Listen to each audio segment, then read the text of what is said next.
A Bíblia o chama de o homem mais sábio que já existiu, o construtor do templo sagrado de Deus. Mas textos antigos, grimórios trancados por séculos, contam um outro lado da história, um segredo sombrio de poder. E se a sabedoria do rei Salomão não viesse apenas de Deus, mas de sua maestria sobre os 72 príncipes do inferno?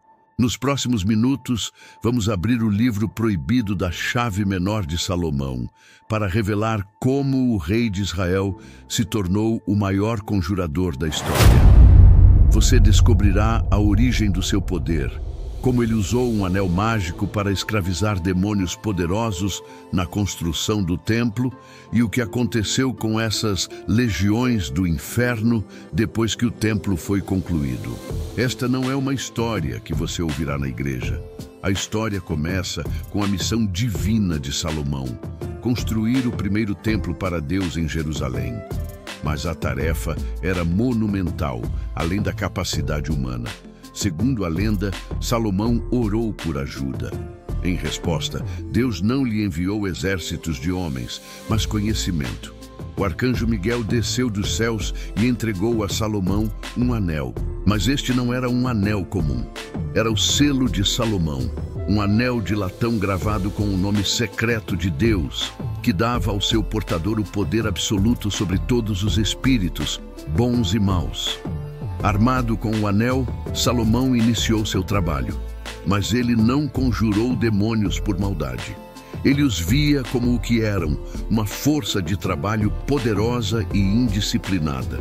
Ele os convocou um por um, forçando-os a se curvarem perante o poder do anel e a revelarem seus nomes, seus poderes e, mais importante, seus selos secretos, os símbolos mágicos que os prendiam à sua vontade.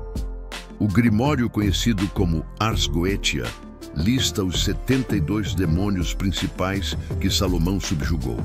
Entre eles estavam reis poderosos como Baal, o demônio da invisibilidade, Asmodeus, o demônio da luxúria e da ira, que era o arquiteto-chefe da construção, e Marquesias, o marquês do inferno, que foi forçado a trabalhar nas pedreiras. Cada demônio, ao ser invocado, era forçado a jurar obediência. Salomão usou a força sobre-humana deles para levantar pedras impossivelmente pesadas, a sabedoria deles em metalurgia para criar os artefatos de ouro do templo e o conhecimento deles sobre os segredos da terra para encontrar os materiais mais preciosos.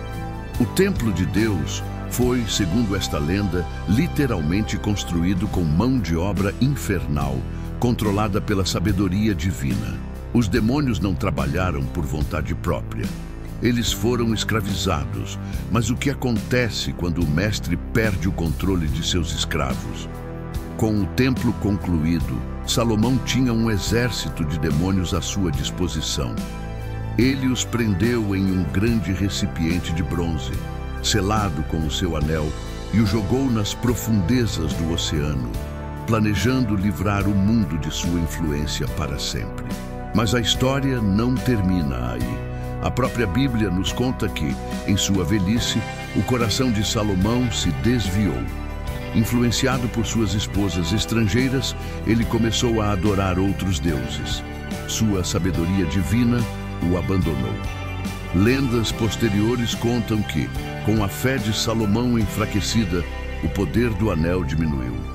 O recipiente de bronze foi eventualmente encontrado por babilônios que, pensando conter um tesouro, o abriram, libertando os 72 demônios e seus exércitos de volta ao mundo. A caixa de Pandora havia sido aberta. A história foi suprimida por ser um manual perigoso de magia, mostrando que o poder para controlar as trevas também abre a porta para que as trevas controlem você. A história de Salomão é um aviso poderoso sobre o equilíbrio entre sabedoria e poder.